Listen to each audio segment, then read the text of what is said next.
Colleagues, my name is Anthony McKay and I have the good fortune to be your moderator for a very significant session of today's conference. A conference, of course, that is going to be exploring the OECD Insights on the effective use of generative AI in education. And as you would know, these insights derive from the research evidence which is captured in this year's OECD Digital Education Outlook, launched earlier this year in London in January. But this is a great opportunity for us to come together and to discuss these insights. The themes obviously are of significance to the full range of our audience. We have country officials joining us. We have educators, EdTech company colleagues, obviously researchers, and importantly, young voices. Please feel free to use the chat function in order to record your comments and your questions, and we will track those throughout this important session.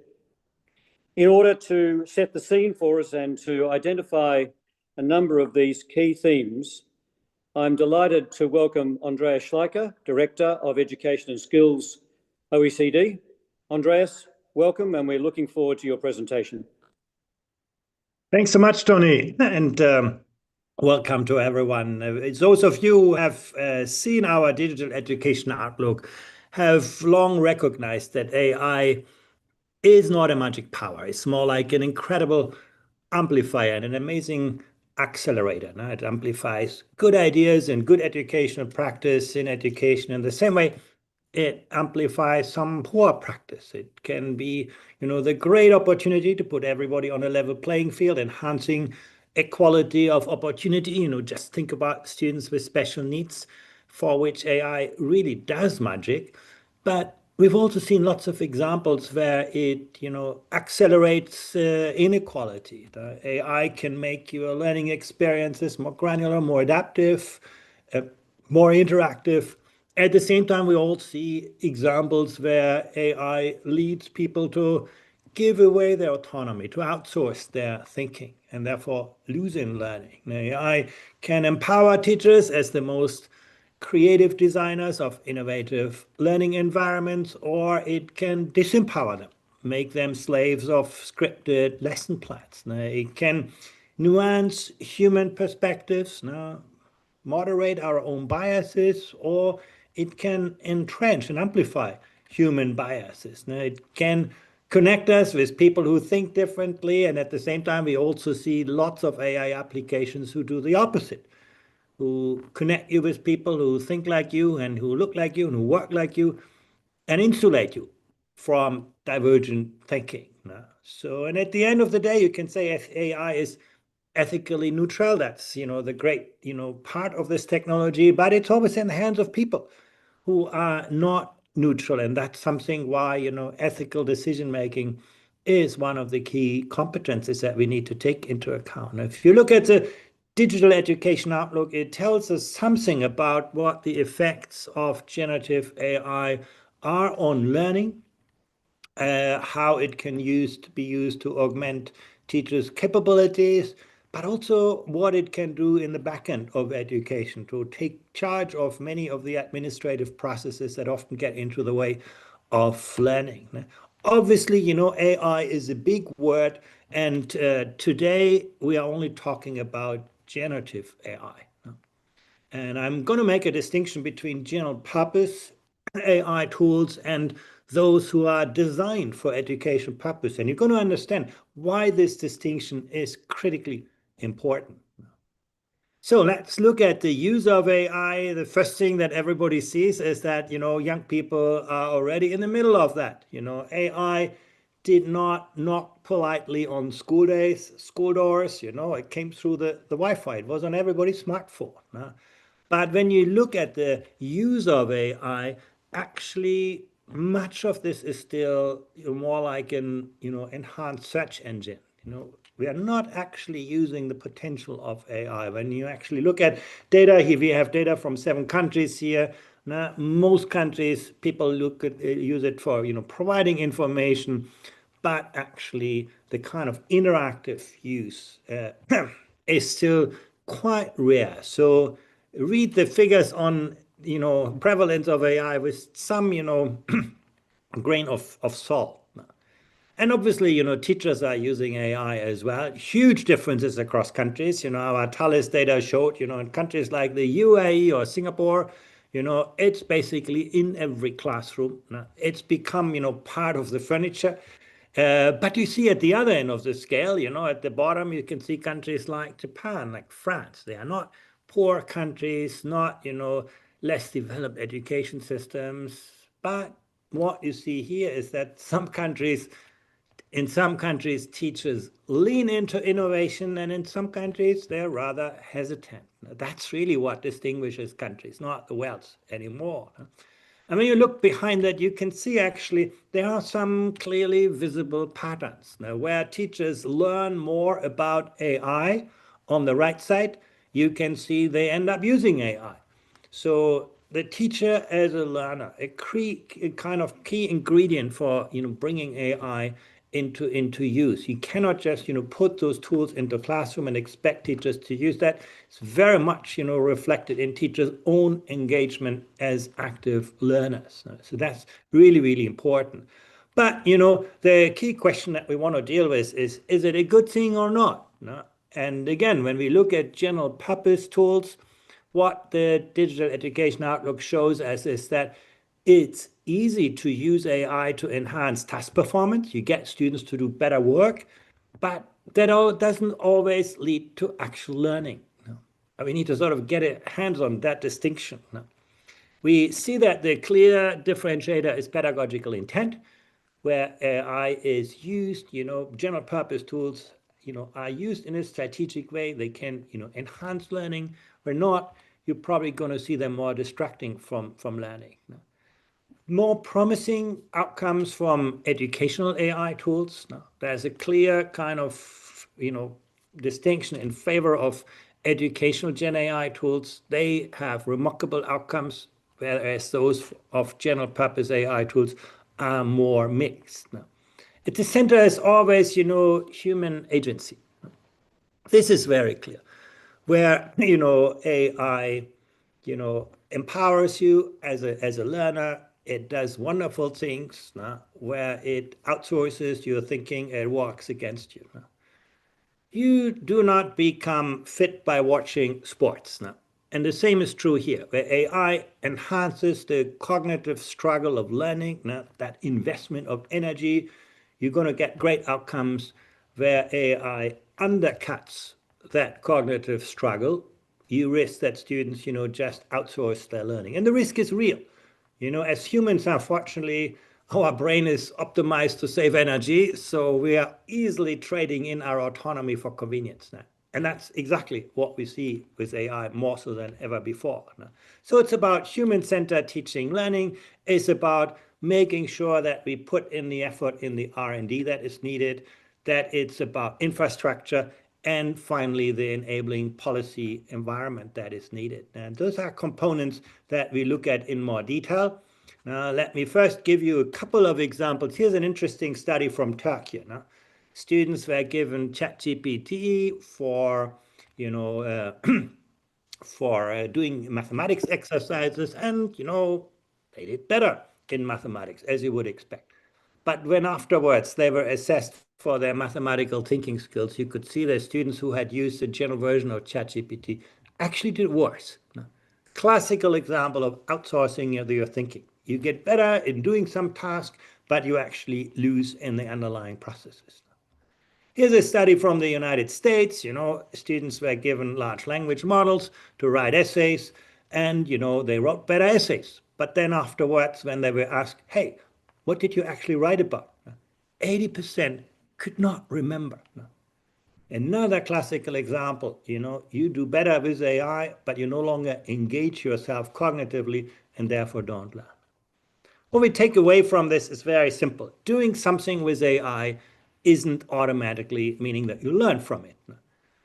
As machines get smarter, human skills matter more. Our capacity to, think creatively, to think ethically, to apply our knowledge, to build complex human social relationships, those things do matter a lot more. We need to sort of put those things perhaps more sharply in focus.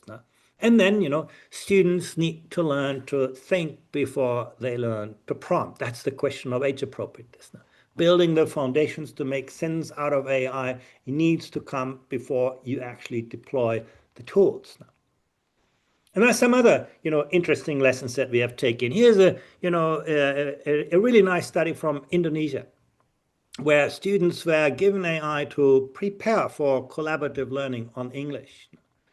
And so they were not given the AI tools to do the work, but actually to engage, to prepare for that. And you could see afterwards, students were better in critical thinking awareness. They had a higher propensity to collaborate. And most importantly, they did better on the test of argumentative speaking performance, which was, the goal of this exercise. So here you can see same technology, general purpose AI, suddenly making a huge difference in terms of, enhancing the way students collaborate and the way they actually engage in speaking, rather than just listening to teachers talking about grammar and vocabulary. Here's another interesting example from England. Remember in the case from the United States, students were given ChatGPT to write an essay. Here in this example, students were given ChatGPT to research their essay, and to basically build a wider understanding, get ideas, and so on. And at the end of the day, they were asked to write their essay in a very traditional way. And you could see they did a lot better. They were more creative in their writing. They had, articles that were written better and also that were more fun to read. So you could really see how AI could help them to build that kind of awareness. And none of this is so much a surprise. We also need to keep in mind that at the end of the day, education is not a transactional business. It's not about AI beaming something into your brain, but AI learning is always a social or relational experience. And that's, brings the role of teachers front and center. Our data from the PISA study shows very clearly that the single most important predictor for actually students becoming active, self-directed learners is the quality of relationships they have with their teachers. And that, brings us to another couple of important lessons. GenAI always works best when teachers are at the heart of the design. If you look around the world, why are the East Asians so much further than, the Americans or the Europeans? Simply because they get an army of teachers who become designers of those kinds of tools. These tools have pedagogical purpose. So also, you can help use ChatGPT to help you prepare your lesson plan, obviously, but, don't use it to replace professional judgment. Your students are going to see that very, very quickly. And, if you use algorithms for high stakes decisions, sometimes that can be useful. But again, if you outsource all assessment processes to AI because it's so convenient, you may actually lose that relationship with your students. So that's the risk to be contained. But there's some really good examples for that. We can see, for example, AI can, do wonders when it comes to preparing lesson plans and also in grading. AI, in some ways, is better than humans in marking. It does it more fairly, more objectively, in real time, rather than, hours, days, or weeks afterwards. So again, there's a lot that teachers can gain from that. But once again, do not outsource that relationship with students to AI entirely. So when you think about the relationship with teachers, you can think about tasks where AI could take over. You replace teachers' tasks. You could think about tasks where AI complements the work of teachers, amplify their capabilities. I showed you some examples, prepare your lesson plans and so on. Or you can think about augmentation. Now, how can you get, humans and AI work together in ways that is superior to what humans could do alone and AI could do alone? There's some good examples for that as well, tutoring. Now, you could see for high-performing tutors, AI does very little of a difference. But for not so experienced tutors, you can actually see how AI fundamentally changes the work. AI can be really, really powerful to enhance the work of less experienced tutors. And we actually got to the bottom of this, why this is like this. The answer is that, AI helped less experienced tutors to do more what experienced tutors do.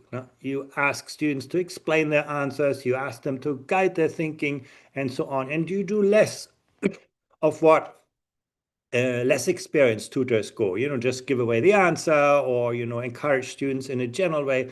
Those things happened less frequently.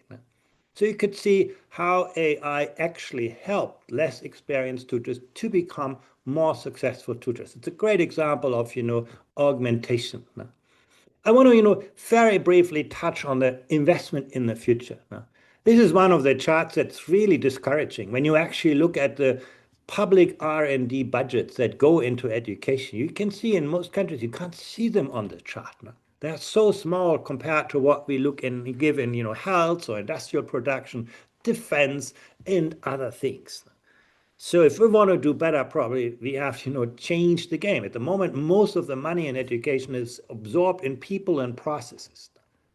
But we do very, very little to advance the frontier, to advance our understanding of the capabilities of AI. Very few countries where you can see that little red kind of segment where education research is part. That's clearly something we got to do better on this. And then, we should, encourage the EdTech industry to do more on education-specific tools, not just for consumer markets. The questions of safety, bias, and impact. There are other sessions dealing with this, but it's obviously clearly important. I mean, there are very, very clear risks here, particularly for younger children, where you have, AI manipulating your emotions, all of those kinds of things, and that's clearly something we want to avoid. Once again, good AI tools are always co-designed with teachers and learners.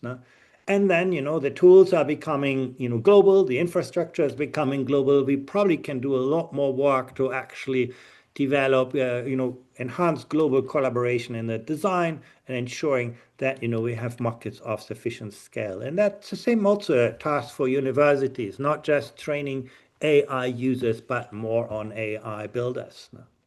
When I think about, the enabling policy environment, setting child safety metrics, what can you use in what context for what age groups? It's about benchmarking, AI models. There are lots of really important questions that we need to answer. There's some really good examples. I think we're going to hear more about this of how countries have, compared different kind of AI tools and looked at their merits and demerits for different kind of age groups. Lesson here is black box AI has no place in education. We need transparency on algorithms, and people also need to invest in understanding those kinds of processes. There is need for a better global collaboration on AI safety and standards, given again that the tools are global in nature.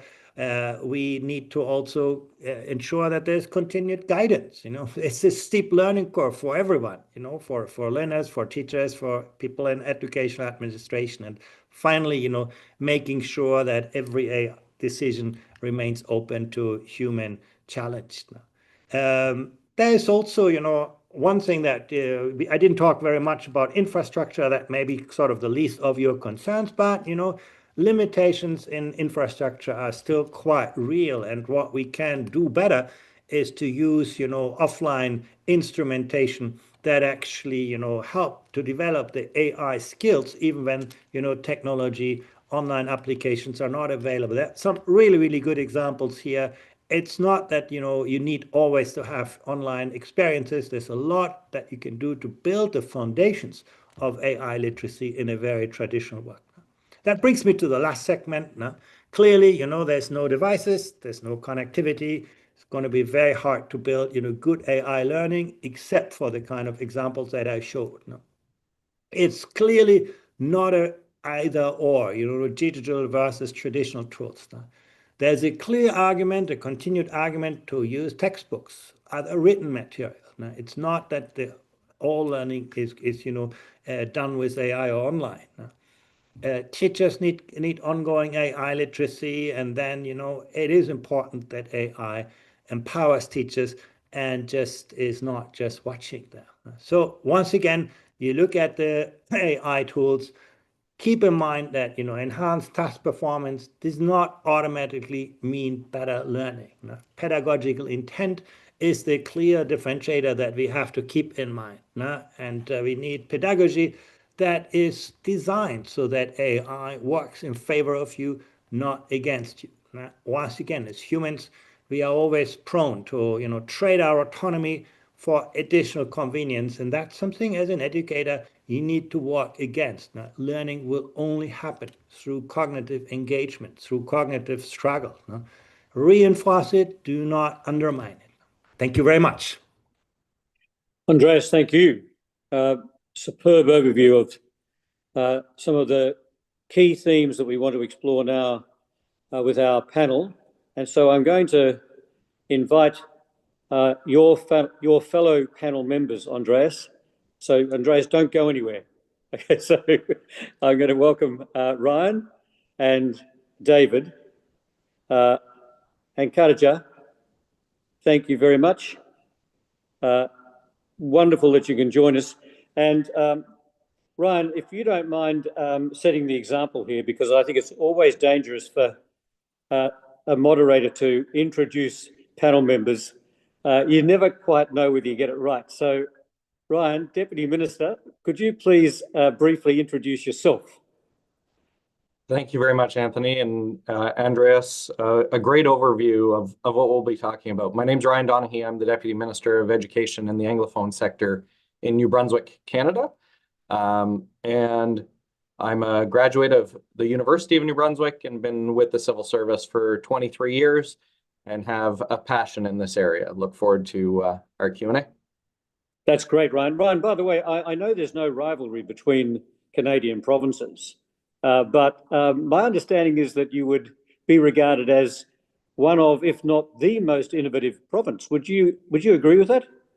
We've taken a different approach than many provinces and many other jurisdictions in how we've approached the framework to AI in the last few years. And I'm sure we'll get into that in deeper conversation. But we haven't gone all in with one technology. That's fantastic. We're going to come back and ask you to give us a bit of a sense of how you've been progressing this agenda. David Edwards, welcome, General Secretary of Education International. David, just you tell us at least one or two interesting facts about yourself. One or two interesting facts about myself. I am once was a high school language teacher. And I'm fascinated with language. And so actually when I use AI, it's actually as to have conversations with. What else is interesting about me? I can be at an ISTP with Andreas and Minister Kallas last week in Tallinn, and this week I'm with the Nobel laureate here in Argentina on the 50th anniversary return of democracy. So I have quite a few interesting opportunities. David, thank you very much. It's brilliant to have you on this panel. Khadija, welcome. Delighted that you are here. And you reduced the mean age, certainly of this panel, given my age. So that's fantastic. Tell us a little bit about yourself. Thank you. Thank you so much for having me here. I'm extremely excited. I am an education policy specialist. And I essentially have a lot of experience in the past couple of years in projecting and designing participatory workshops for innovation and education, especially most recently Italy's first summit on education and AI. And I had the honor actually of hosting some of the OECD members, and I'm very excited to have a conversation with them again. That is brilliant. You tell us more about the summit as we progress the conversation, okay? Well, absolutely. I would be very glad to. All right. And now, Andreas, you can't just take the introduction to the keynote. You have to say something about yourself that just adds to the flavor of this conversation about generative AI. What would you choose? Well, honestly, the most interesting fact about my take on AI is that I work with students every day. And so just Yeah. an example with the summit was that we had over 10,000 students in the span of 5 days. And coming into conversation with them, hearing their firsthand experiences is what I feel enriched my take on AI in education the most. But other than that, I have a background in international relations from Johns Hopkins. I graduated less than a year ago for my master's degree. And so I think that there's an interesting overlap in that as well. Fantastic. Now, Andreas, just before I go to Ryan, just add to the biography, the bio notes, add a note on yourself. Well, I'm in many of those conversations, and I have the privilege, every time I'm at some of these conversations, I understand why, as humans, we still matter. I think those kinds of interactions really tell us that, AI can do a lot, but it's not, taking over.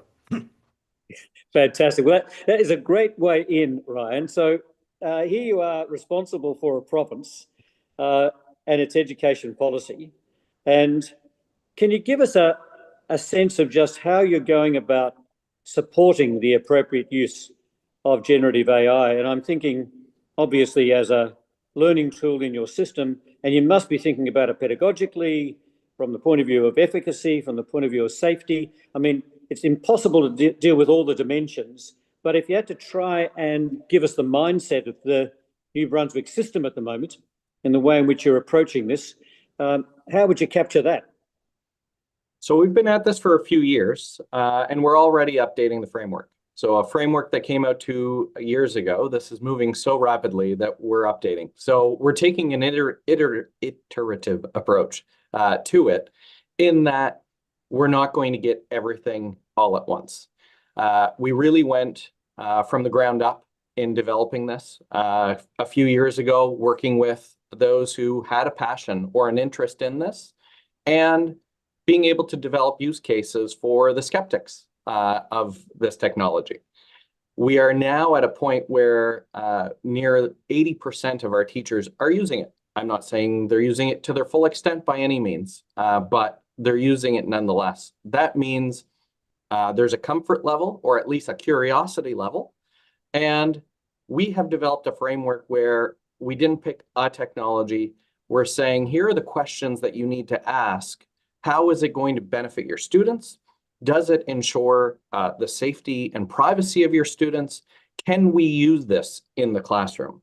And we've really given teacher agency on how it's going to be used within that framework. We are also, by September, our new school year, going to have AI literacy embedded from K to 12 across our curriculum. So Ryan, by the way, colleagues, I'm going to ask each of you questions, and as is often the practice, you can completely ignore my question and you can answer whatever question you would have preferred. So I know this will happen. But Ryan, you might just also make sure that we talk to each other about this. So if there are issues that come up, please come in before I ask you to make an opening statement. But Ryan, tell me this, how would you capture the way in which you think the system is seen by educators, by young people, by parents? Is there a sense of appreciation for the way in which you're going about this work? Have you got a sense of how the communication around the policy is being received? Thus far, it's been very positive. We're not forcing this upon the system. We're really reacting to what the system is telling us that they need. And that is the different approach from other jurisdictions who have either banned or imposed something. We're really going about it from a change management perspective and trying to embed really good practice across the system.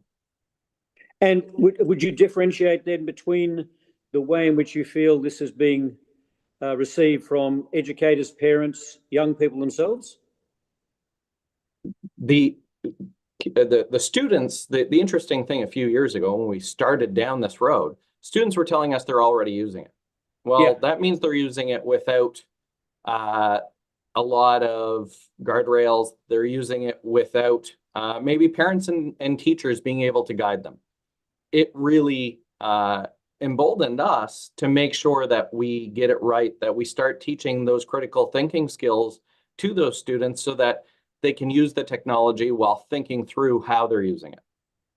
Great. I'll come back at the toward the end of our session and perhaps ask each of you if you can reflect on what you see as being the most significant impact at this early stage, even though I know, as you've said, Andreas, this is accelerating in remarkable ways, yeah? But Ryan, I'll come back to you about how you're seeing and how you, if you like, measuring impact, yeah? But David, let me ask you this. Back in 2023, I recall we were on a different webinar because you just partnered with OECD to co-design a document that picked up on opportunities, guidelines, guardrails for effective and equitable use of AI in education. And as you've just pointed out, you're off the back of the most recent International Summit on the teaching profession in Tallinn in Estonia. And theme 3 from that summit focused upon ensuring that we turn AI into an educational ally, amplifying, as you've said, Andreas, human judgment. So tell me this, David, given that you can speak on behalf of the entire educator profession worldwide. Outside of China. What do you reckon? How should we be thinking at the moment about the involvement of the educator profession in determining not only the way in which we might be applying AI, but the very policies that surround the adoption and use of AI? How should we actually capture the profession's engagement, responsibility, role? Well, I think there's something really interesting because, you know, one of the things is ours were effective and equitable. So with generative AI, there's much more focus on the effective, but for teachers, we're always kind of thinking also on the equitable impacts of those policies. And so making sure different language groups and others are brought in there. But I was thinking, you know, the thing that I'm hearing most in talking to people is, you know, when Andreas says education is relational, not transactional, it's not content delivery, it's not about performativity, right? It's not this thing. It's just for how many years we've had the sort of wrong drivers trying to figure out how to get teachers to do what we want them to do, to surveil them, and then either reward or punish them if they don't do it on the other side, right? And now we're seeing that there's actually agentic AI on both sides of the equation. One that can sort of perform as a student, you know, on campus now, that sort of like cloud-based bot that can kind of go in on Coursera and pretend to be a student. And now you have evaluation systems on the other side where, and Andreas was talking about how the profession needs to keep its assessment, its professional discretion around assessment to be able to improve. But now we have that. So there's this sort of like performativity dance out there that's kind of, in some places, have kind of reduced education down to this sort of, I'll do what you want me to do, you take it back, it's happened, that's called education. Which brings us back to this whole notion of what education is about. And so I think there's a real excitement right now about the fact that the student-teacher relationship is what the thing that we actually need to support and encourage and develop. So how do we create policies and guidelines and practices where the teachers have the time, you know, to develop those relationships? I mean, a lot of people, Andreas was talking about the sort of issues with younger kids around sort of anthropomorphized AI and sort of manipulation and things like that. We're hearing about that as well in terms of sort of like that engagement, attachment concerns in terms of around all these different kinds of things. But I think what this whole conversation is doing, it's sort of doing an opportunity for a reset for all of us to kind of come together for the teaching profession globally with students, with academics and researchers to come together and have a bit of a reset about what is we actually want to design, what's the purpose of education, and how can we actually amplify that. David, this is actually fascinating because this is not often where this conversation goes. You get immediately into the kind of transactional issues, and yet here we are identifying the relational issues and focusing on the very purpose and the need to, in many minds, repurpose education around human development. But you mentioned the global reach, obviously, of EI. Are we having very different conversations in different geographies? I mean, and it's come up on the chat. What's the kind of cultural dimension of this that can shape the nature of conversations in different jurisdictions? Well, we just had our AI in December, our big sort of AI conference, where we brought all the regions and members together to figure out. So Europe is a bit ahead of everybody in many ways in terms of, they have the European Union, they've got the framework, they've got the AI Act, things on regulation. But the rest of the world is trying to figure it out. I have almost every single member organization is in the process of developing sort of an AI advisory group so that they can figure out how they do collective bargaining with governments, how they partner with academics, how they support their members that are asking them for help. How do we deal with issues of privacy? How do we deal with issues of safety and security? How do we bargain to have professional development time, to be, to find out which is the most appropriate, understand the cognitive offloading issue that Andreas was talking about.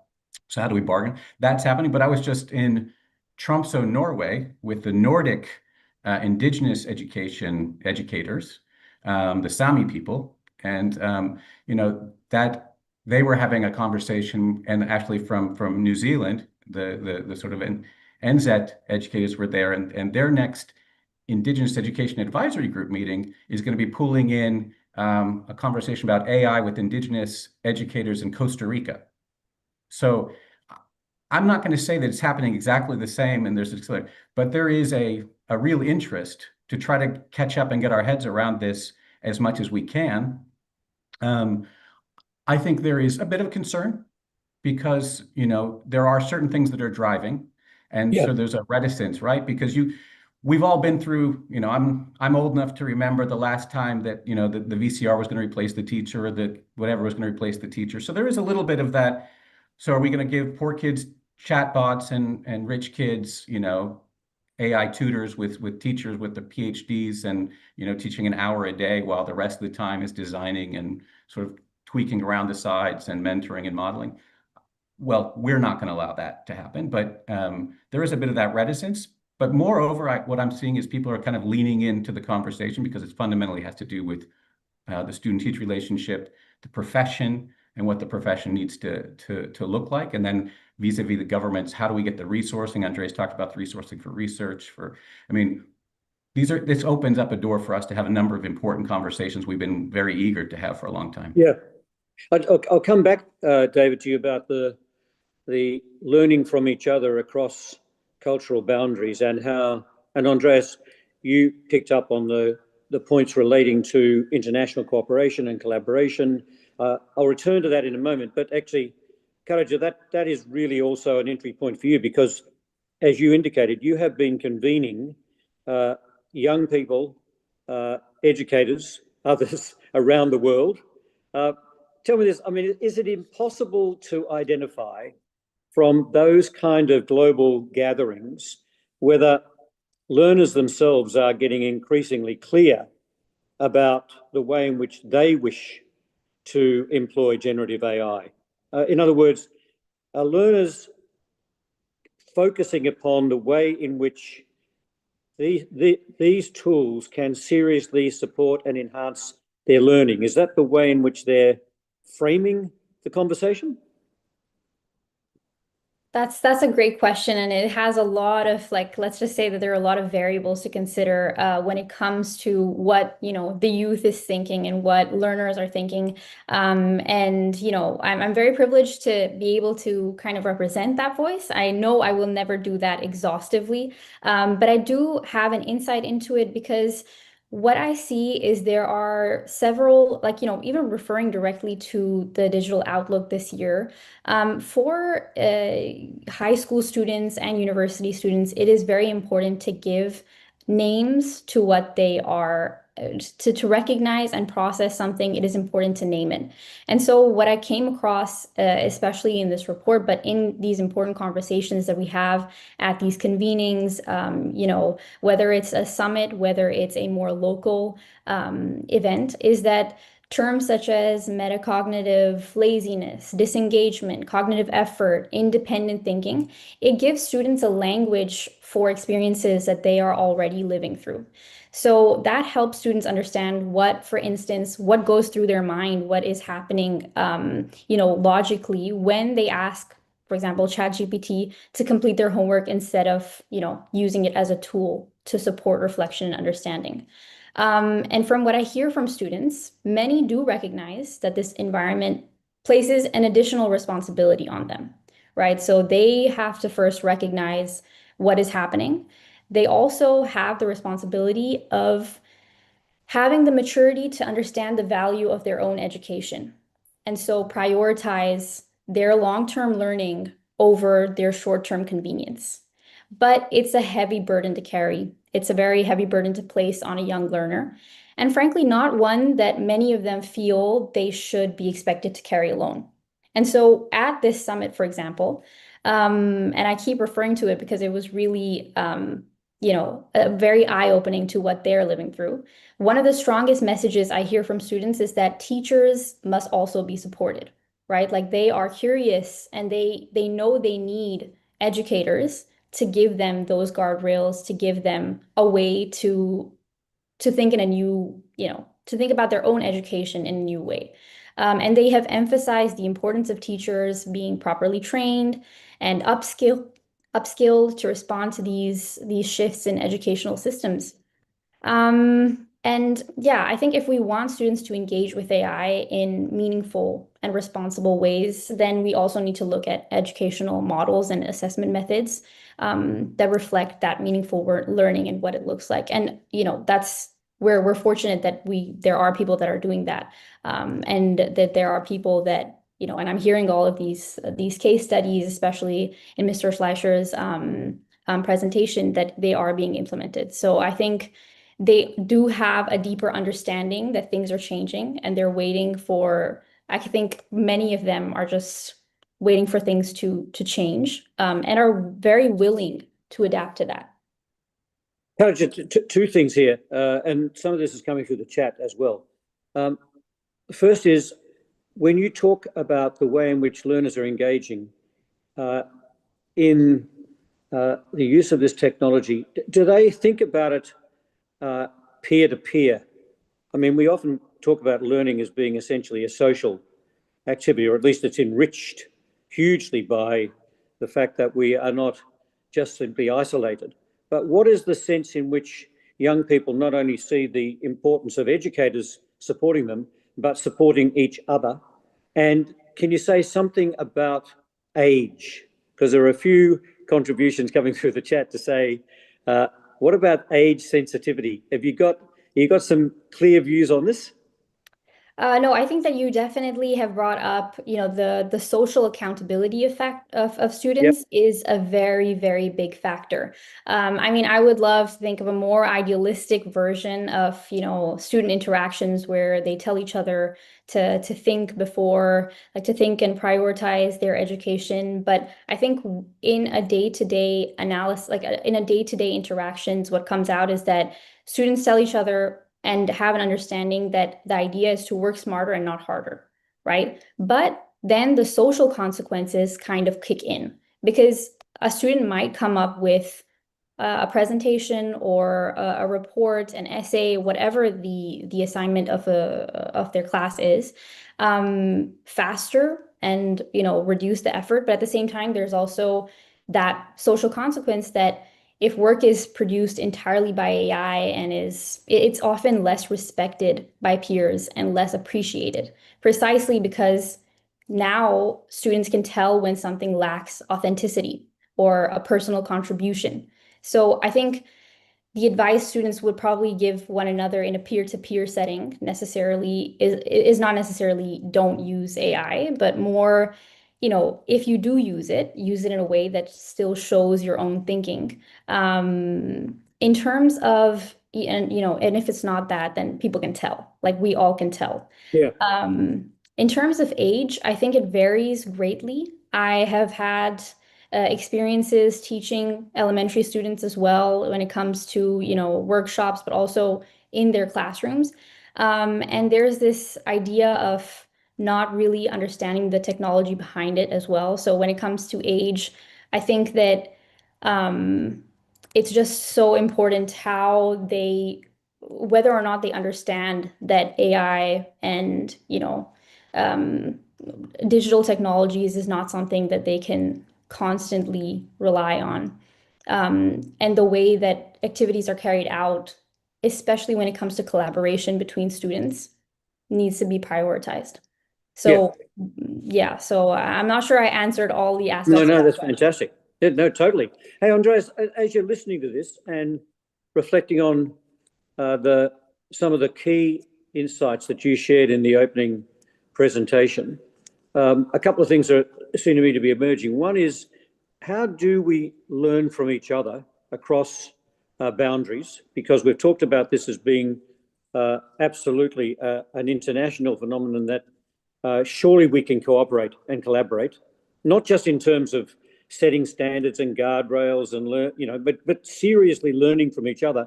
And yet, at the same time, there are very many differences in terms of value systems, culture, histories. So what's your feeling about how we go about the global learning? Yeah, very interesting question. And also, I think, really great discussion here. And I think the most obvious part is perhaps to, create a more global market in this area. We have, on the one hand, a very global industry. Most of these companies have research budgets and that, any government can only dream of. And I think the more we can cooperate in shaping the demand of what are actually good applications, what is actually the kind of purpose that we want to foster, the more we can collaborate on this, the more we can shape the demand for things that actually work in favor of education and not against it. That's perhaps the most obvious part of peer learning. But I also thought Ryan brought up something really interesting. He said something like, successful systems are not those that are well prepared, but those that keep learning. And how can we actually build that learning into the systems? How can we actually learn from each other on enabling that, evolution in systems, and to keep that, as he called, comfort and curiosity within the system going on. Education doesn't have a good, track record on this. Much of education is about making you believe something that somebody else has thought out, rather than keep you questioning, keep you learning. And I think that, embedding that kind of change management into the system, as he put it, I think it's going to be really, really important. Another dimension that I also thought is a great opportunity for collaboration is the point that David brought up. We have actually a lot of conversation about AI as a tool. We don't actually talk very much about, what kind of purposes do we want to foster with education? We have students writing their essays with ChatGPT and teachers mocking those essays with ChatGPT. And then at the end, what is it that we really want to achieve? How does all of this help young people to become more ethical decision makers, more, entrepreneurial, kind of creative people, more better in the quality of their social relationships? I think we don't yet have a lot of global conversations or cross-national conversations. How do we learn about those kinds of purposes? Because those are not just good educational outcomes. Those purposes are the very foundations of our societies, of our democracies. And if we do not protect them with determination, then AI could wash away the very foundations of our society. So I think that collaboration about the purpose, I think, is really, really important. And then I think Khadija's point, how do we make those kinds of processes that AI implies more conscious? Now, when you say giving names to this is really about being aware, being conscious. If you do not understand the nature of an algorithm, you're going to be the slave of that algorithm. And how can actually learners not just use the tool as a consumer, but actually with a level of self-awareness and intellectual investment that actually you work on that. And that I think those are clearly areas where I do believe cross-border collaboration, cross-national collaboration could be hugely beneficial. In a way, education certainly no longer follows national boundaries. Now, it may still, culture, I think, is still a very, very important kind of context, but certainly not, geographic or national boundaries. Yeah, that is really helpful. Ryan, I'm going to come to you in a moment because I just want to explore a little more about where you are encouraging the profession to seriously apply and use this powerful technology, supporting, in a sense, priorities that you've identified as a system and that are shared. I'll come back to that in a moment. I just want to pick up, Andreas, on a couple of those points and ask David this. David, this is a conversation that's taking place globally, but there is no question that it's being discussed in different ways in different geographies. It doesn't matter whether we're talking about global north or global south or low-income countries. The equity question is absolutely front and center. And then going back to the marketplace that Andreas talked about, the role of tech companies. So how are you conducting this conversation with the profession that is mindful of the equity question, that's mindful of the power of the marketplace? Well, Tony, we're also cognizant of the fact that as the 33 million teachers worldwide who are in fact the users, will be the users of some of this, we have some, well, I think right now I think our window is not super long in terms of our opportunity around sort of design, regulation, and use and things like that. And so those who have more access, I think, need to be working to increase the access, but not just for the technology, but for everything that comes around that in terms of like, yep. I have colleagues that teach 100 kids a day in a classroom, right? So there are different realities there. So in terms of saying this can help you in terms of some of your challenges with grading papers, yeah, but we also need to fundamentally change some of those pieces. But that aside, the other issue that we're concerned about, and as Andreas talked about the market, and us as sort of from the demand side, consumer side, development side, we want to be part of designing the teaching profession, students, we want to be part of developing, yeah, and saying what's appropriate in terms of coming in, because if we say do no harm, we have our own version of the Socratic oath in education. So we're not going to work with companies. We're not going to work with developers who are going to try to game or in any way take advantage of. And I think that benefit will be distributed throughout the membership, north and south. But there's something that I'm also concerned about, which is access to accuracy. And I know that you're going to have somebody from Brookings on later. I think you're going to have Emma at some point. But that report actually showed that, because if you're in a high income district or high income jurisdiction that can afford the more accurate, the more costly versions of ChatGPT or whatever, those students and teachers have access to higher accuracy. So there could also be like an accuracy. I mean, we always say that we feel like some teachers say that it's like having an intern using, and this is Punya Mishra always talks about this. You have this sort of this really arrogant, drunk, ridiculous energy intern that you have to kind of manage and kind of check all their work and do all these different kinds of things with. And everybody who's had interns know that's fantastic, but it's not without work, right? So there's a responsibility there too. And I think also, just to keep that mental model for the South, where it's kind of like for the global South and my colleagues, like this isn't a teacher. This isn't an AI teacher, right? We just talked about the relationship. This is a tool, as Andreas said. It's an intern with its own mind that lies a lot, and you really have to check its work, and sometimes there's a little drinks at work and does other things like that. So you have to keep your eye on it. But you can do great things with them as well. So that's the kind of stuff we're seeing. But also, I don't know if Andreas wants to say, you said something at the close of the ISTP that I thought was really interesting about highways and sidewalks. And I'll mess it up if I try to do it. But in terms of the fact that, at different age levels, different things are appropriate, right? You don't hand the keys to a young child. I mean, I'm doing it, aren't I, Andreas? I'm just mashing it all up, your beautiful closing analogy, but I'll let him do it. Well, I just think No, you go. No, I just think that those kinds of conversations and really like leaning into those and being open, that we're heartened by the fact that there's an evidence that's being discussed that can change people's minds. Got it. Last year, cognitive offloading wasn't being discussed. The Yep. metacognitive laziness wasn't being discussed. Our members people were seeing it, teachers were seeing it, people were feeling it, but now it's there. Okay, so how do we deal with that? So I think if we build the trust relationships and build the policy and keep that dialogue, that's why, again, when I think collective bargaining, social dialogue, we have these in all countries. We just need to strengthen them. We can actually do that and learn a lot and distribute that learning and more equitably.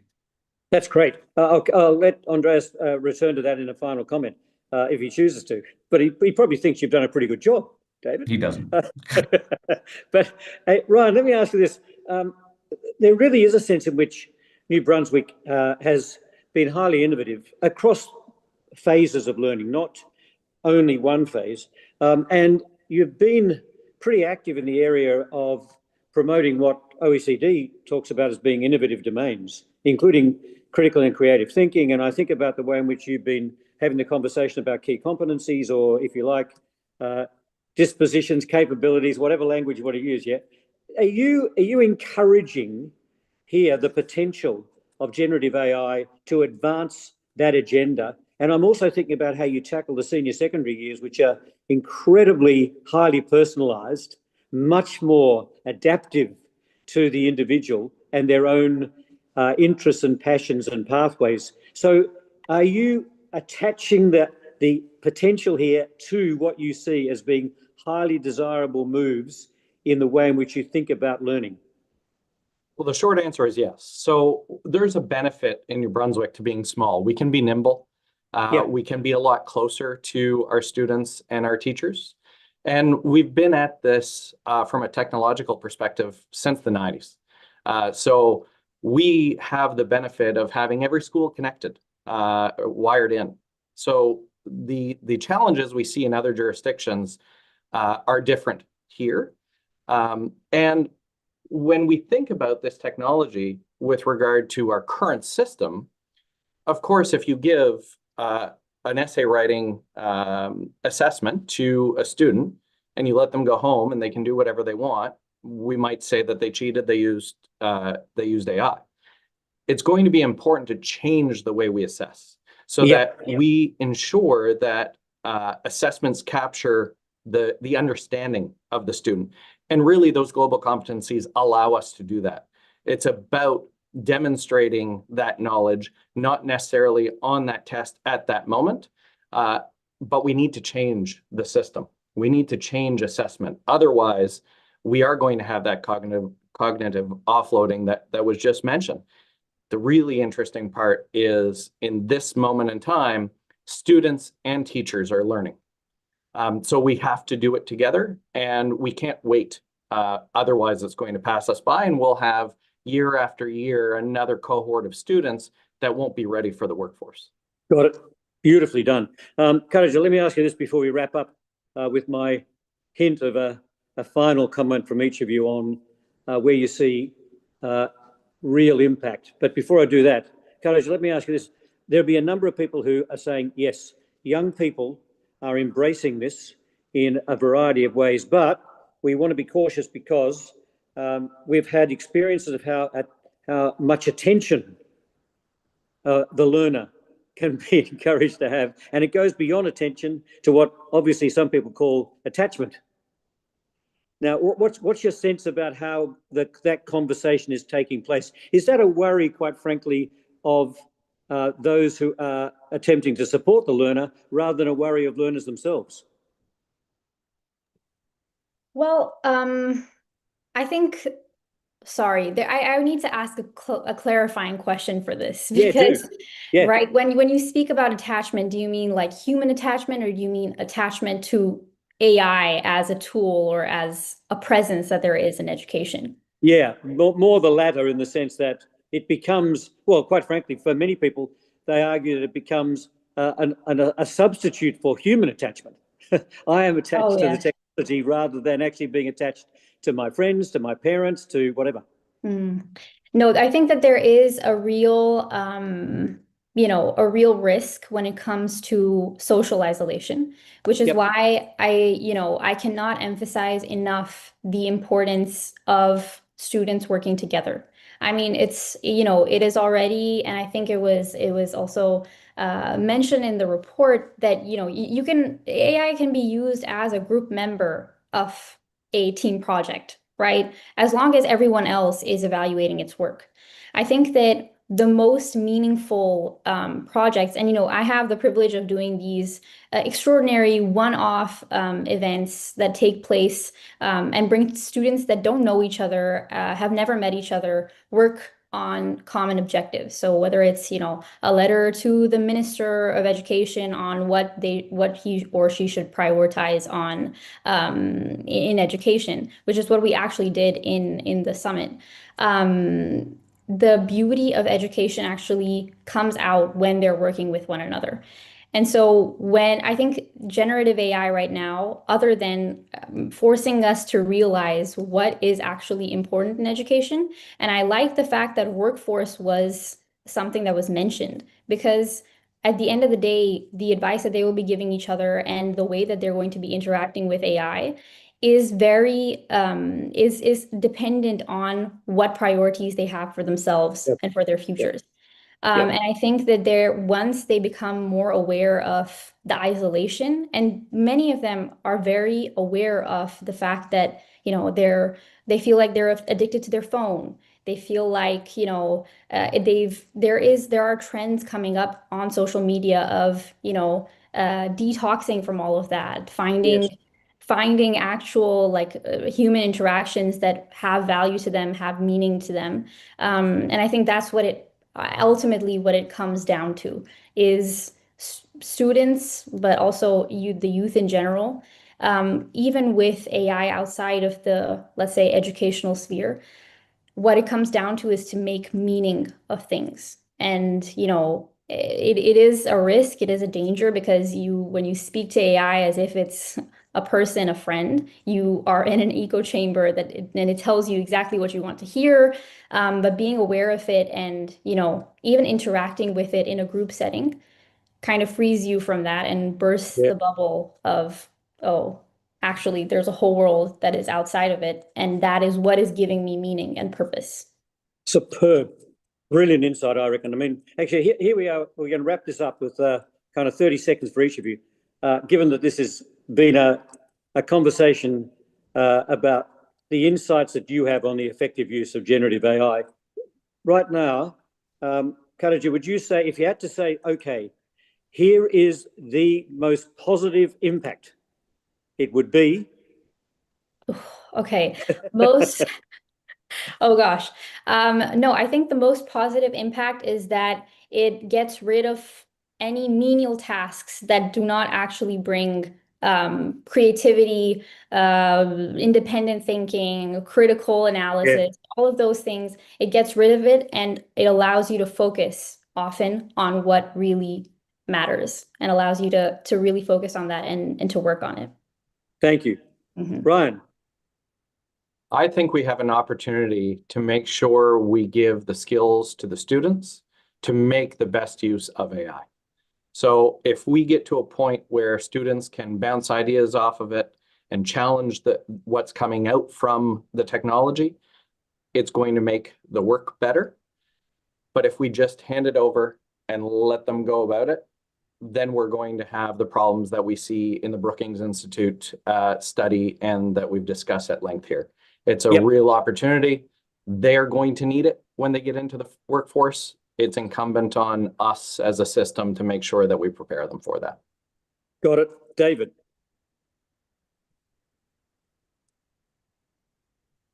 Well, I think it's yet to be written. And the benefits that we're seeing right now is conversations like this, Tony, that you and Andreas and Stefan and others have set up, which allows us to imagine education systems, hey, Minister Callas, to imagine education systems differently, but based on human relationships. And what's the purpose of that? And people were asked me recently, something, what would be one thing, if you could teach anything in school, what would be the one thing you would teach? And I said, I think I would focus on what does it mean to be a good friend. So I'll just leave you with that. Wow, do we ever need that? Andreas. Yeah, for me, I think the greatest thing is that AI pushes us to think so much harder about what makes us human. I mean, the discussions we had here about purpose and meaning making, we should have had, before the age of AI, but actually we didn't.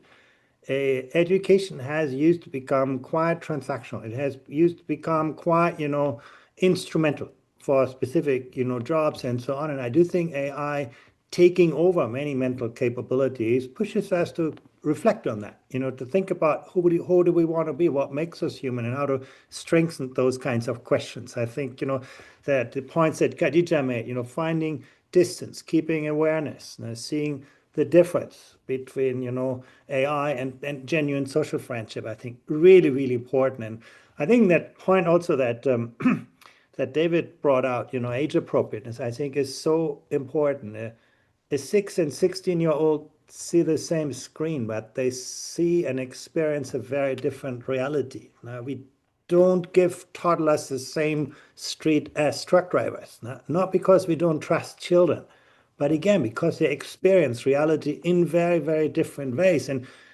children and maybe youth are hardwired to trust authority. Now, that's basically how we survived as a human species. And so you don't want AI to become an oracle that owns the truth. You don't want AI to become a friend that manipulates a social relationship or becomes a substitute for social relationships. I think that's something that, we should have realized before the age of AI, but clearly AI pushes us to think about it. It also pushes us to rethink the role of educators, of teachers. Now, in a way, the teacher has to be the one who navigates those kinds of tensions and dilemmas. And I think that is incredibly kind of important. So I do think we should all be, grateful that AI has come about finally, because these are questions that are deeply, rooted in the purpose of education and, human flourishing, all those kinds of things that we should, look at much harder. Thank you.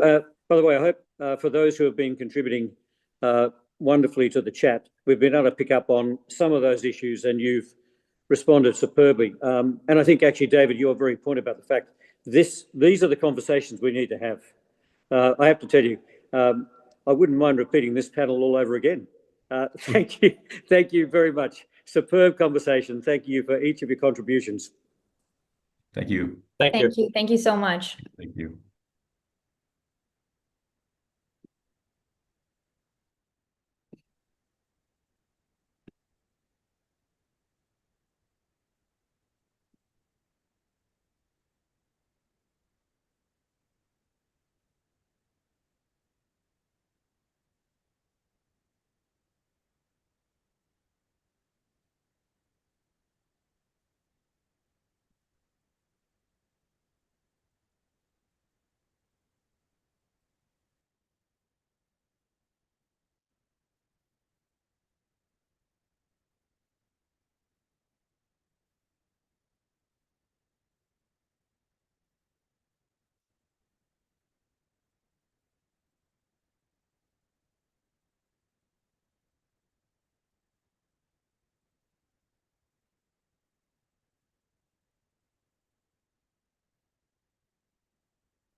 Colleagues, welcome. My name is Anthony McKay, and I have the good fortune to be the moderator of this panel session in a day of conferencing that is focusing on the OECD's insights on the adoption of and the effective use of generative AI in education. Some will have joined us for the session that has just concluded, which was a wonderful conversation and a wonderful panel. But the panel we're about to engage with will be equally wonderful and potentially even more wonderful. So this is an exciting opportunity to welcome educators who are engaged in what, of course, is the challenges that we face at the moment and the opportunities that we have as we think about the effective use of generative AI in education. So in a moment, I'm going to ask each of my panel members if they would briefly introduce themselves. And if you come off mute, then we'll be in a position where we can communicate with each other. So I'll invite all panel members to do that, to come off mute and be live with us. And I do welcome all of those who are joining us.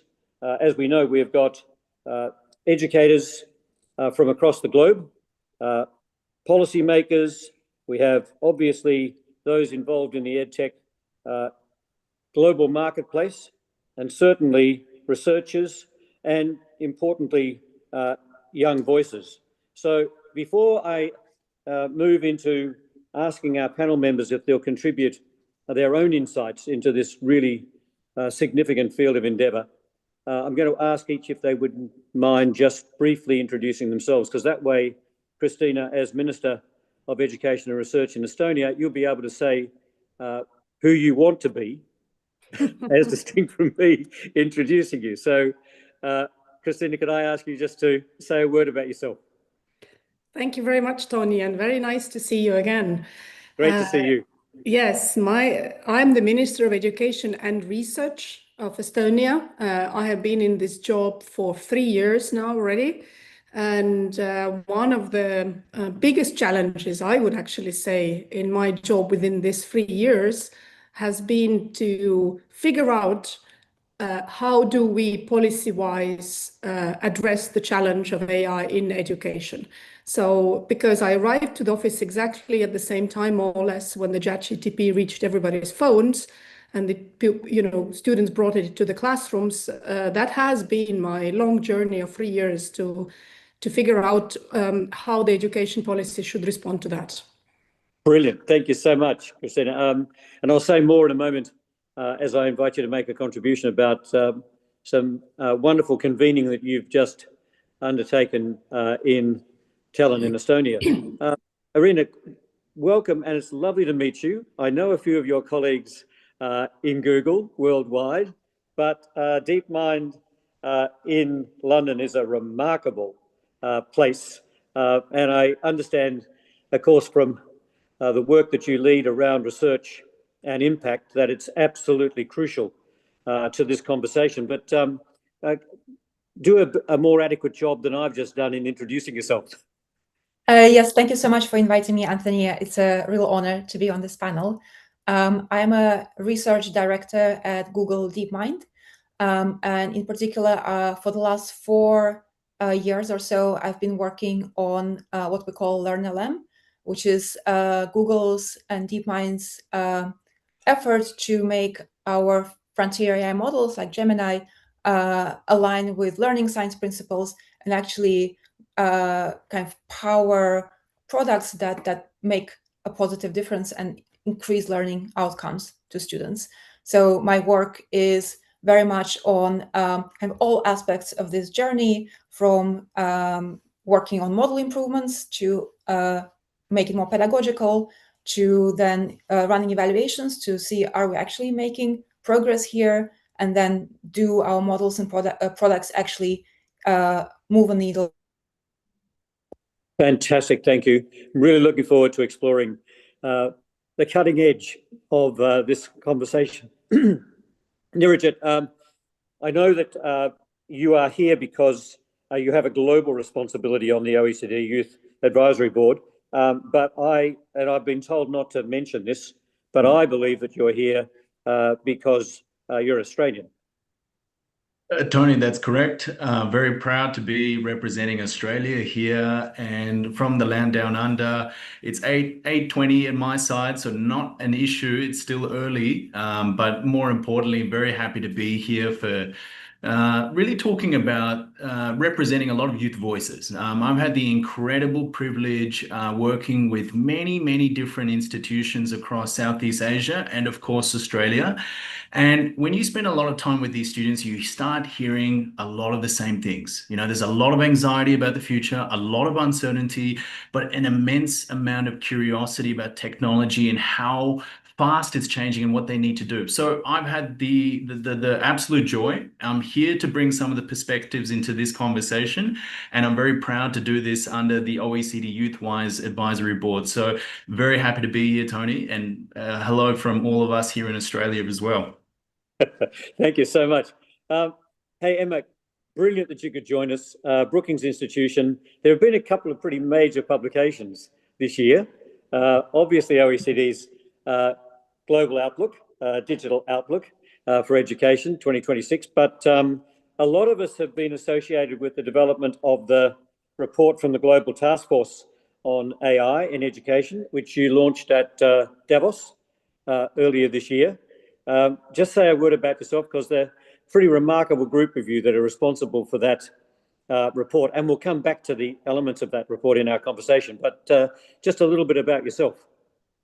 Yeah, thank you. I am a senior research analyst at the Brookings Institution in our Center for Universal Education.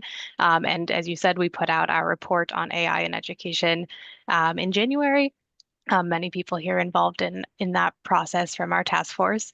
I manage our AI in education portfolio for the center, and my previous work is doing research and evaluation for USAID's Center for Education, focusing on inclusive education, distance learning, cost effectiveness, a variety of topics around that. Thank you, Emma. Okay, let's get into it, and I'll ask each of you to make some contributions, but feel free to cross-examine each other as well.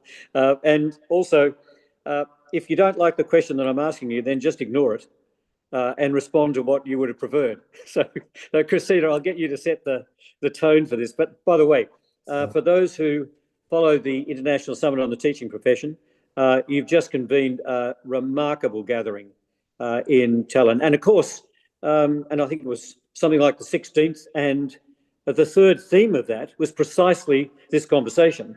But the thing that I just, you might want to comment generally about how you're seeing the field from, the 20 odd countries that gathered together. But just also say a word about Estonia, because for many of us, your AI Leap strategy has really captured our imagination.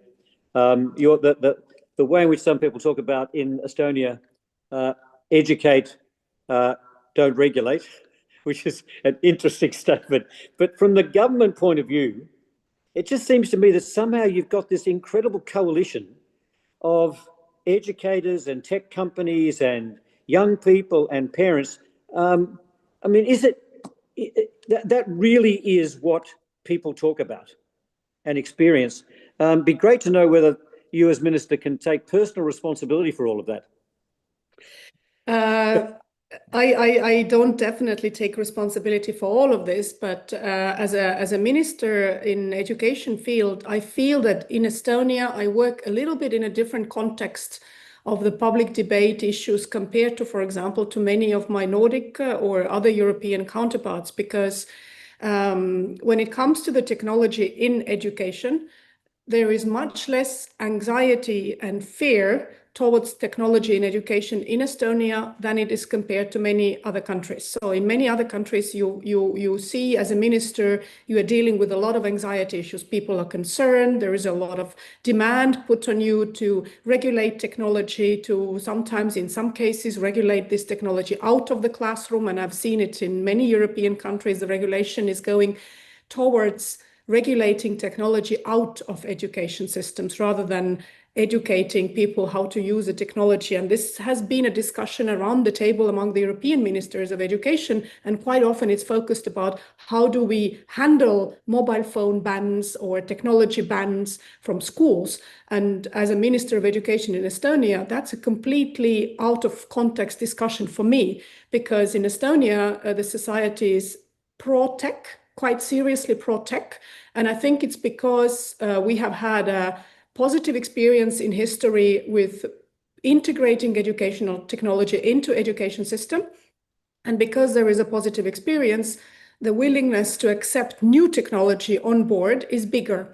For example, we don't have, maybe I'm just, maybe should not say it out, one day we have it, but we don't have a discussion about the mobile phones in schools in Estonian context. This is not an issue. It's not debated. It is regulated on a school level. Now, in this context, the AI question became on my desk, as I said, from the very first day that I became a minister in early 2023, because November 2022, they released ChatGPT 3.0, and in early 23, I became a minister. And quite soon, scientists, and I'm talking here about actually neuroscientists and cognitive scientists, came to me with a concern saying that we have to start dealing with AI in schools, because the big worry that they had at that time was that if we don't do any policy regarding the AI in education, we will have a cognitive loss among the next generation of students. But their proposal was not to regulate. Their proposal was to educate, exactly. And they said that we need to go ahead with a very comprehensive policy framework for first understanding how AI affects learning and how AI affects cognitive capacities, especially deep thinking and metacognitions. And then we have to start empowering teachers and giving them skills and competencies, first of all, to be aware how that works, and second, to integrate AI into the learning process for the sake of metacognitive skills and deep thinking skills. So after 1.5 years, we worked with this scientific team of scientists, cognitive scientists and neuroscientists, came up with a very clear framework of learning, of new concept of learning. And based on that, we introduced the basic idea that we need to purchase licenses for AI that is supporting metacognition.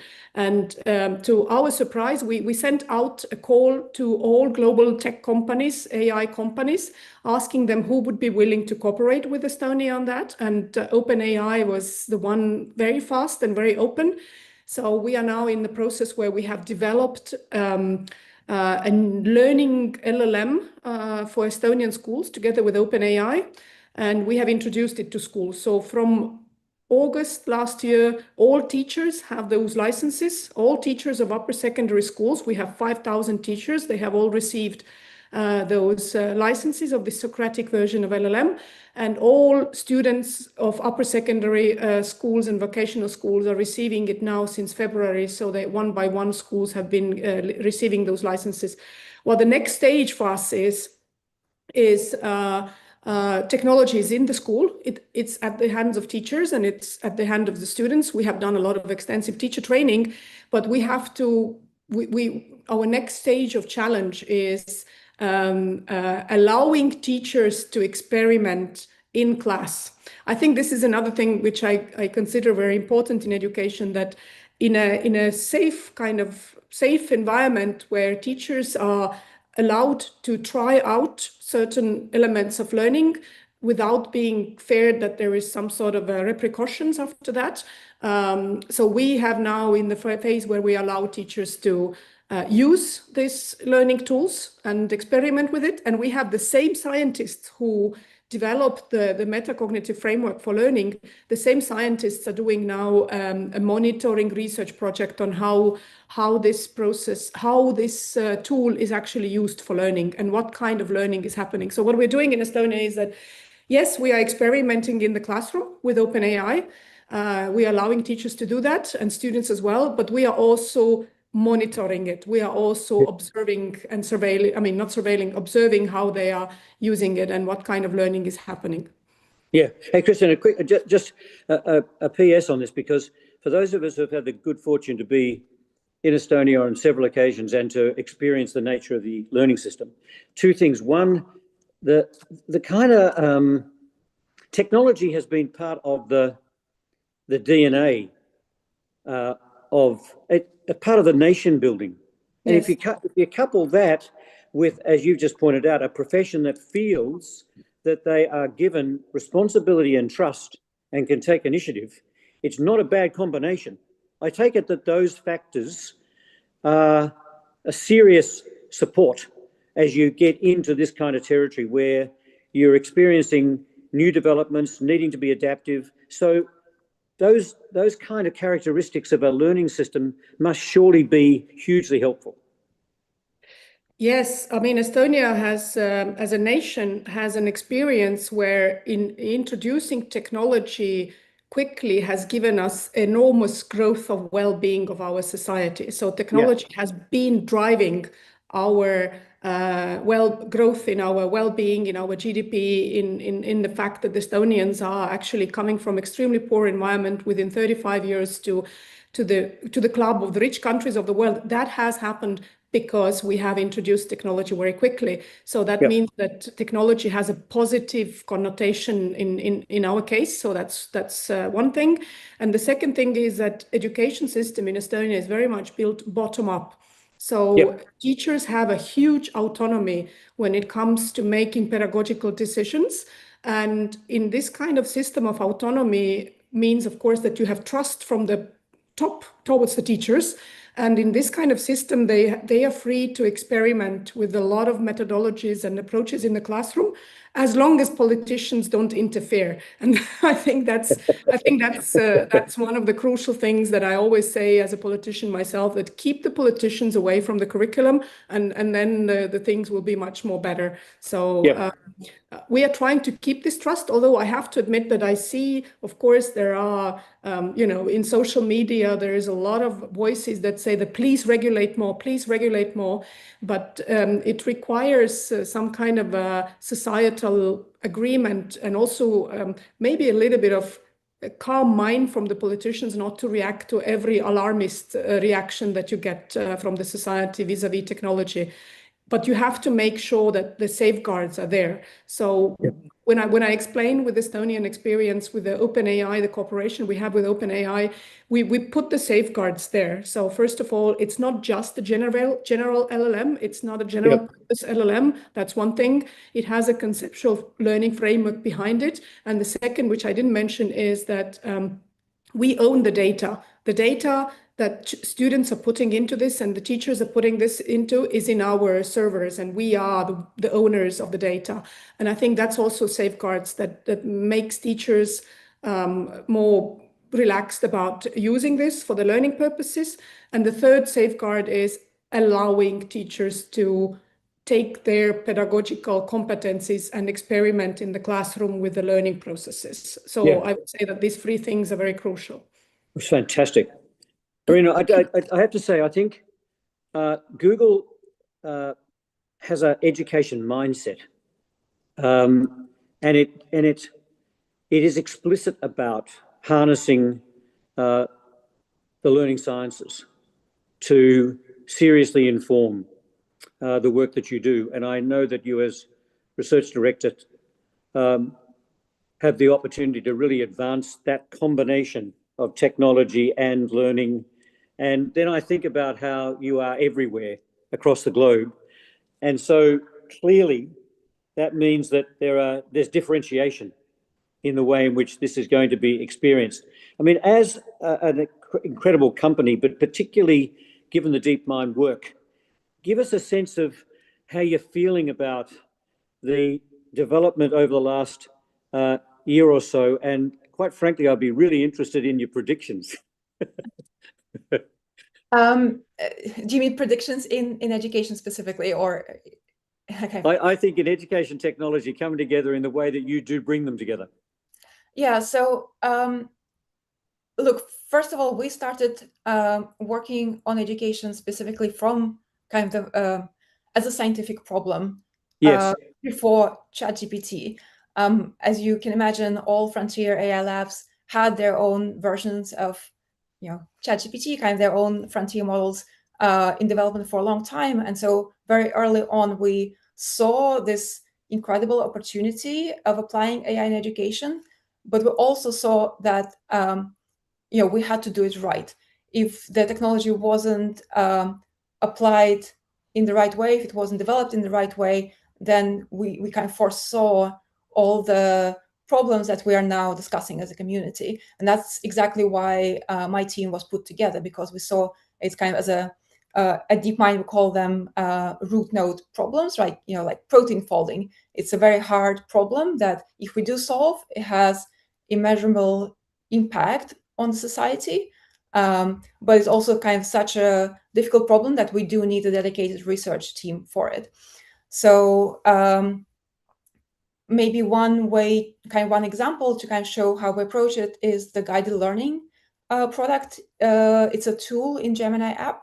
So behind guided learning, we have Gemini, the model, which was specifically fine-tuned to understand pedagogical instructions. So as Minister Callas was saying, you do need to write the right instruction by the researchers, by the teachers, to make sure that AI is acting as a teacher rather than an assistant.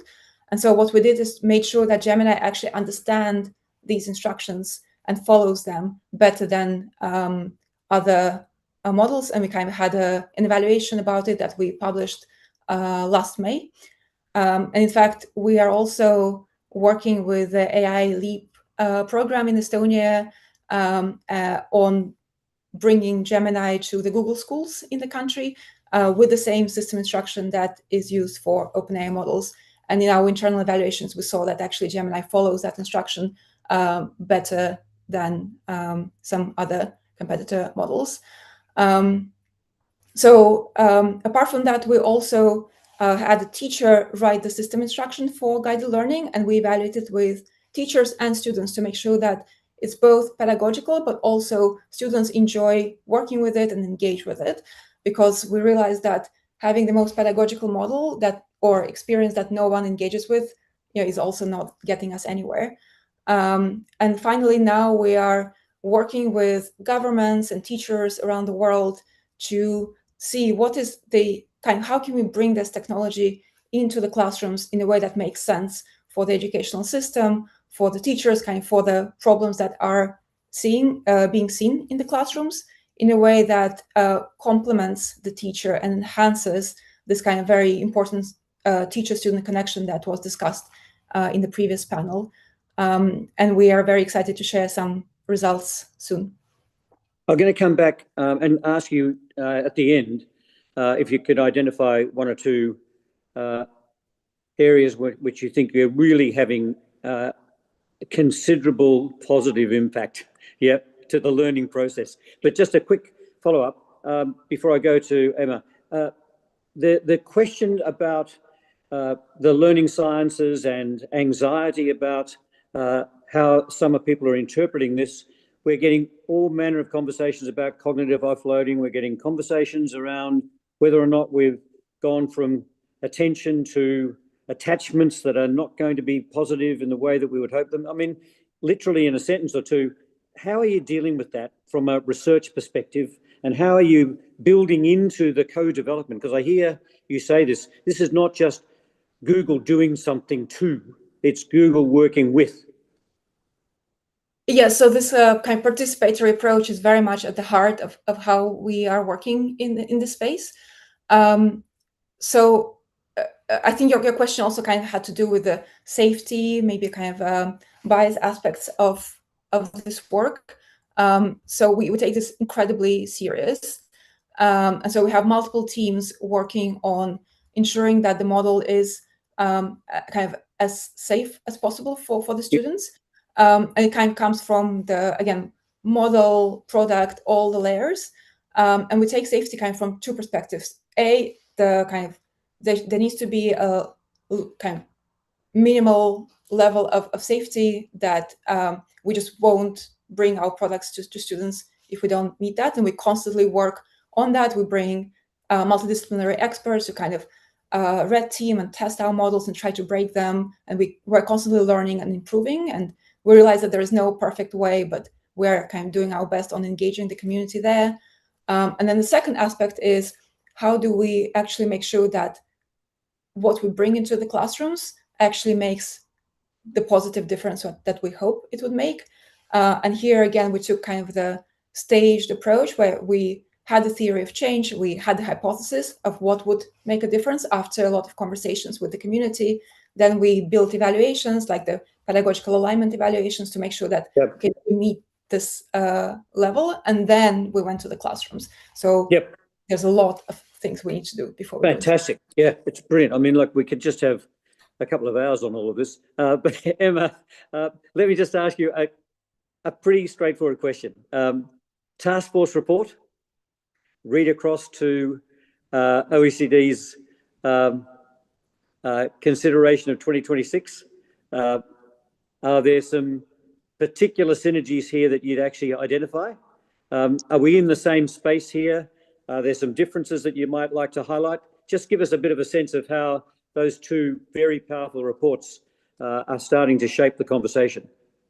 Yeah, of course. I think there are a lot of similarities between these two reports. It was encouraging to see that our research in different tracks found sort of a lot of the same findings. So we see a lot of the same benefits to learning that the OECD report pointed out, things like saving teachers time, personalized learning, and a lot of the same risks, things like cognitive offloading, introduction of bias, sort of this homogenization of ideas and creativity. And similar to the OECD report, we make this distinction between two types of generative AI, the general purpose models and those designed for educational use.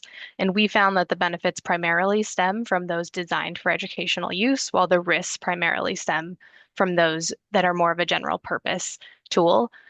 Unfortunately, a lot of students are using these general purpose tools both inside of school and outside of school.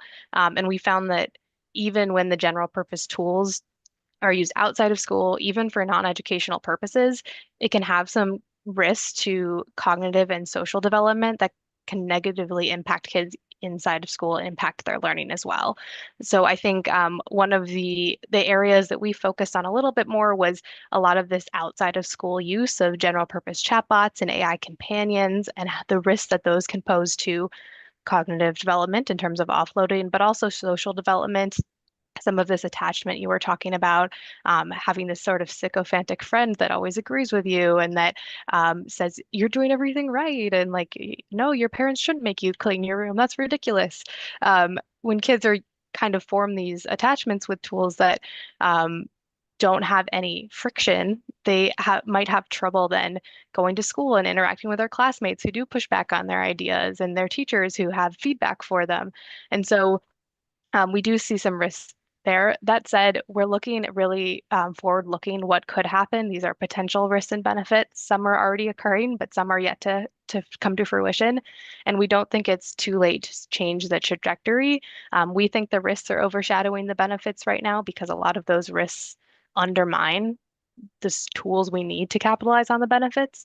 But like OECD, we think that actions are needed from all stakeholders to really shift this focus. So things like safety testing of products, co-designing tools with teachers, designing educational tasks that really value human skills, and measuring the impact of these introductions into education.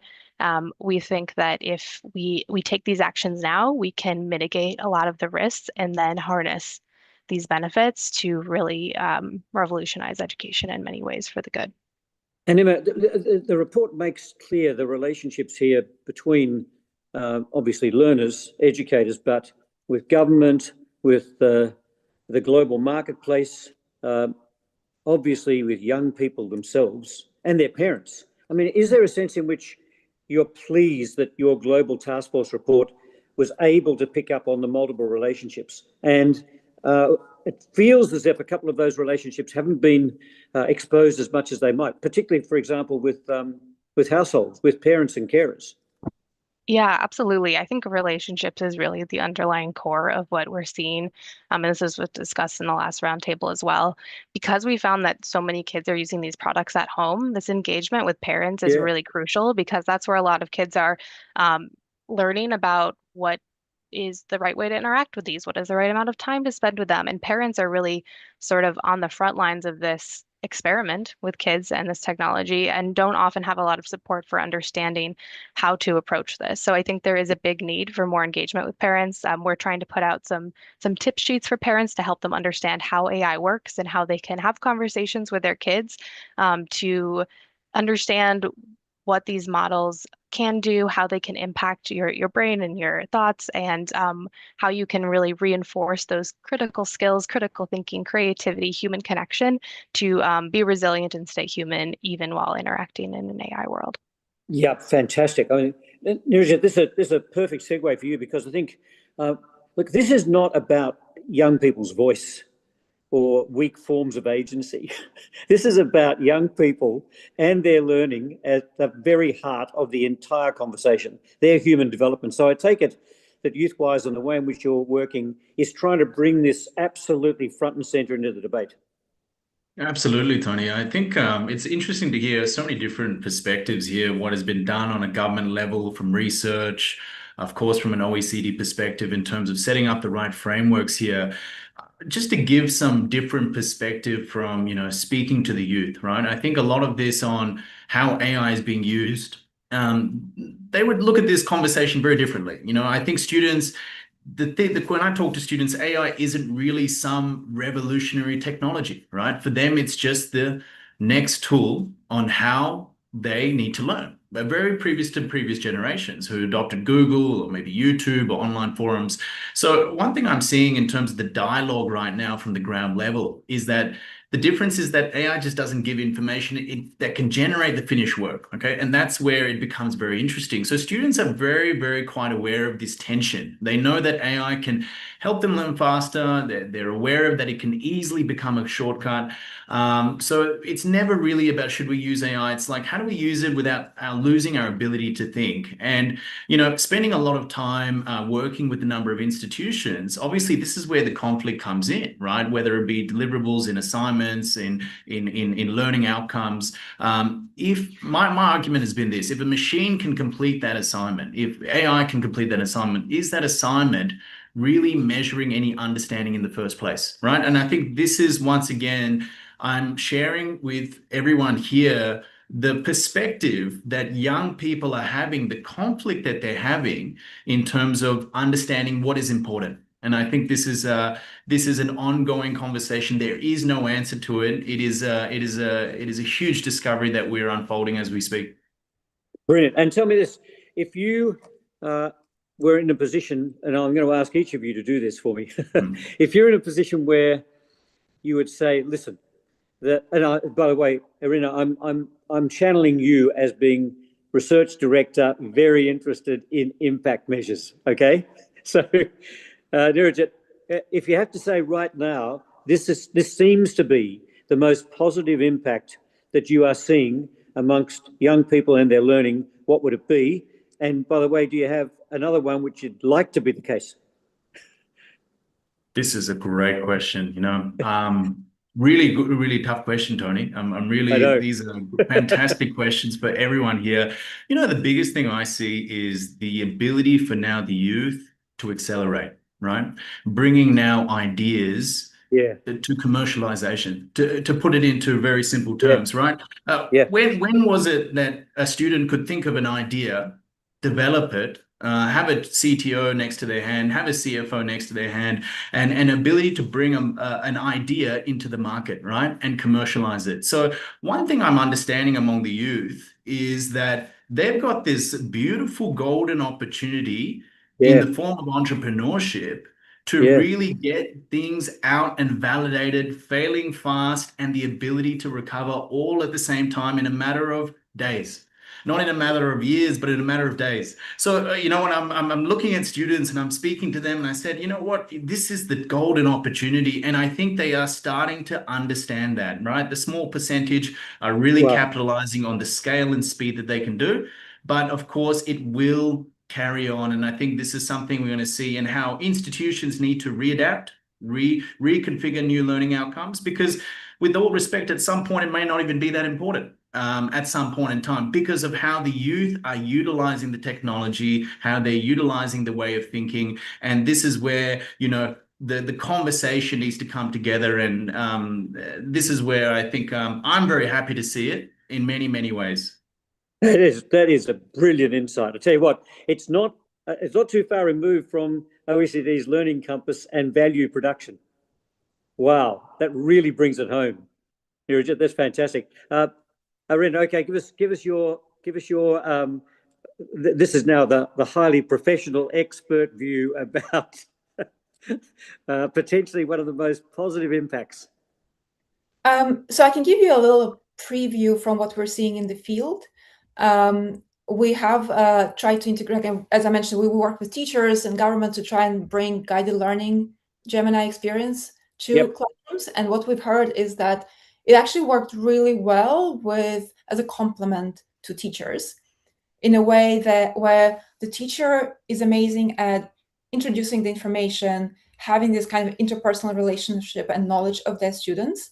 What AI was perfect at, or not perfect, it was a great complement at, was taking students on a more personalized journey, kind of meeting them where they are, allowing them to ask maybe more kind of silly questions that they might not feel comfortable asking their teacher, but kind of like catching them up to where they need to be and making sure that they fully understand the material, they explore the material, it connects to their personal interests, and they have a chance to kind of practice it basically in an unlimited way with instant feedback. Fantastic. That's brilliant. Brilliant. Emma, your positive impact, you've got the generous amount of time of 30 seconds. All right. I'm really excited about the potential of AI to transform assessment. I think if we do it right and design things thoughtfully, it can really be a tool to help teachers expand what an assessment tells them about their students. It can be more adaptive, interactive, multimodal. We can move beyond just measurement of knowledge at a specific point in time, but instead measure progress and soft skills and give teachers a better understanding of where students are getting caught up, what their misconceptions are, and help really just expand student and learning in a personalized way through that assessment. God, Emma, I tell you what, you would be the poster person for so many places that are saying if we can't crack the assessment problem, we will never get the learning problem sorted. So, wow, that is such a powerful statement. Well, Christina, if given the fact that you will be Minister of Education for the globe, have you got a kind of a sense right now of where you're seeing the most positive impacts already in a highly hospitable environment? Well, the very fast impact is in teacher work efficiency, because teachers are using even general purpose LLMs to help them to design lesson plans and to do the assignment, more complex assignment, to diversify the assignment for the classroom. So this is very good, big impact already today. So the time teacher spends on preparing the classroom, AI is fantastic assistant in terms of preparing for the lessons. I'm much more careful about the assessment, to be honest, because I think that there is a lot of questions still how the AI is assessing. But I can predict that what is going to happen in terms of teacher skills for the future is that a lot of information gathering, information analysis, and new knowledge learning students can do in a much more personalized way with the AI assistant, also maybe at home or in a group work format. But the classroom hours will be more and more spent on human interaction, debate, data analysis together, critical discussions, much more deeper thinking and deeper learning processes in the classroom compared to today, where quite a simple, like lower cognitive skills classrooms are spent on just memorizing certain things. I think this is going to be removed more into the personalized learning space, and the classrooms will be in the future much more used for interaction. And that's why the teacher competencies, when it comes to, if you start training your teachers, you have to really carefully look at what are you teaching them. Because I just read actually OECD report about the skills used at the workplace. And there was one thing which was struck me especially, the skill that employers require, but people come from education system with much less skills, is cooperation skills. So this is something that employers are much more high demanding. And I think with an AI, that's going to happen much more in the classroom, and teachers need to develop that much more. Fantastic. Well, I mean, this is the conversation we've been wanting to have, and it's sparked by generative AI, but it is about the transformation of our learning system. Yes. And thank you all. Superb conversation. Really appreciate it. Wish we had longer. But for this moment, delighted that we had the chance to explore this area with each of you. Thank you very much indeed. And I'm going to invite Stefan to join us. And Stefan, I know that we're caught on time. Can I say the chat has been fantastic? So for those people who've been following it, Stefan, you're not there by yourself. Can you introduce other members of your team? Yes, Quentin is with me, so and can join us as well. Great. Thank you. Look, can we just quickly ask you a couple of questions here? The publication, the fantastic work that's been done at OECD, the Outlook, and now the Insights. Just give us a quick status report of timeline, distribution, yeah, because we want to follow up these two sessions with the fantastic work that you've been leading, both of you as a team in producing superb reports. So the report, the already launched version is available on our website, and the final one will be available mid-April. And hopefully including the insights. We're still working a little bit on them, but they're almost done. That's fantastic. Quentin, forgive me my English pronunciation of your name, but let me ask you this, and I'll ask Stefan the same thing. First round, what in the last two sessions have you heard that really has surprised you? And this is to two people who have been immersed in this work, right, for months. Is there something that really did spark a connection that you think that really does get us into the effective use of potentially here generative AI in a way that you hadn't perhaps considered?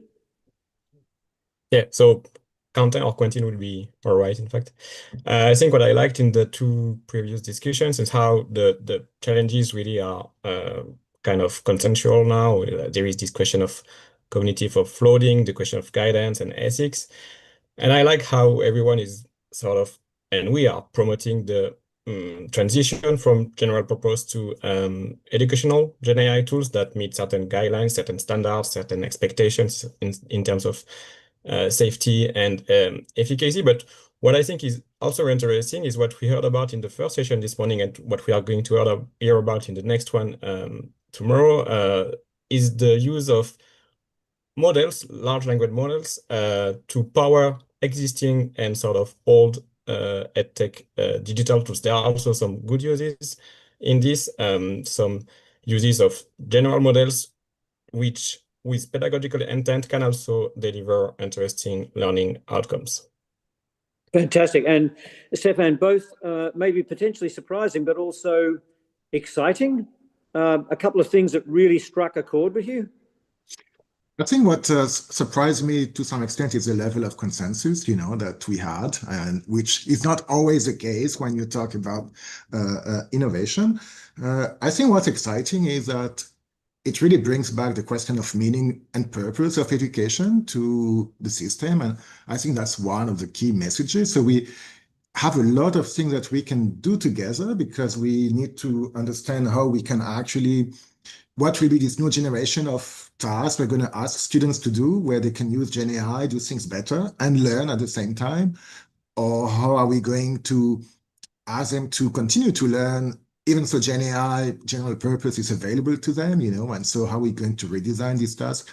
And what's exciting is that we'll have to work together to do that, and collaborate, not just in the classroom, but internationally about it.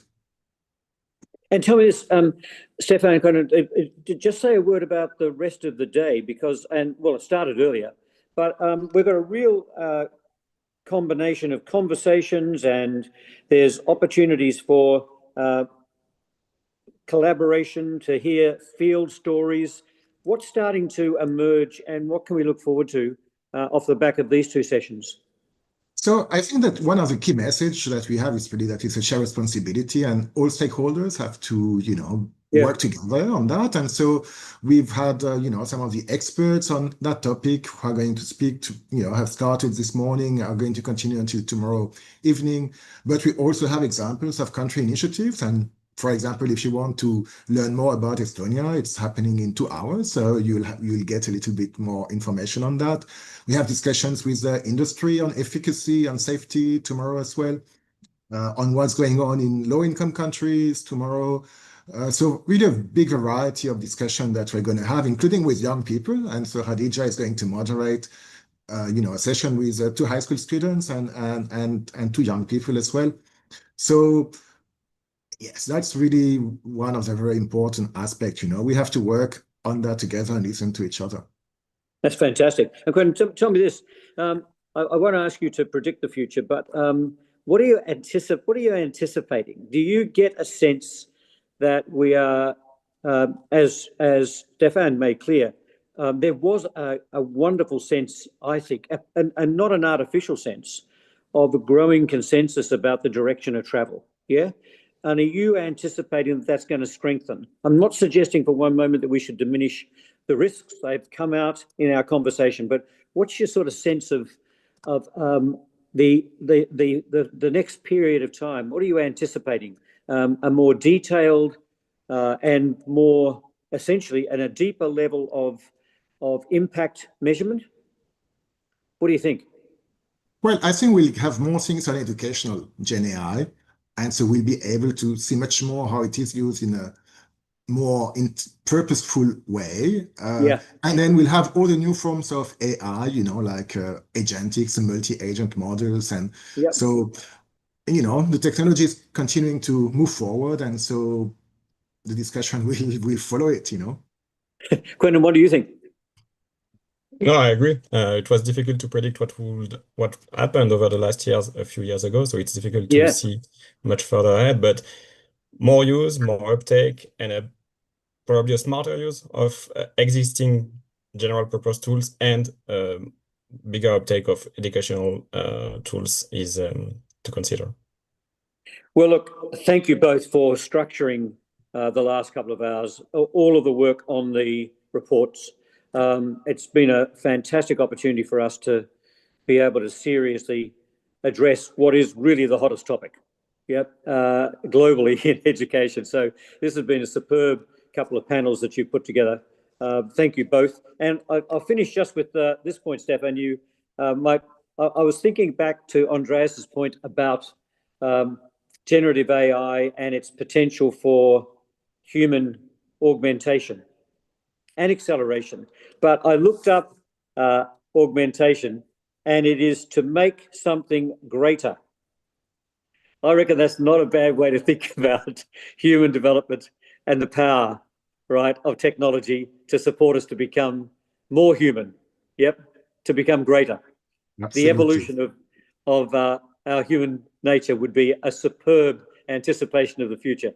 Thank you again. Thank you. Thanks to you, Tony.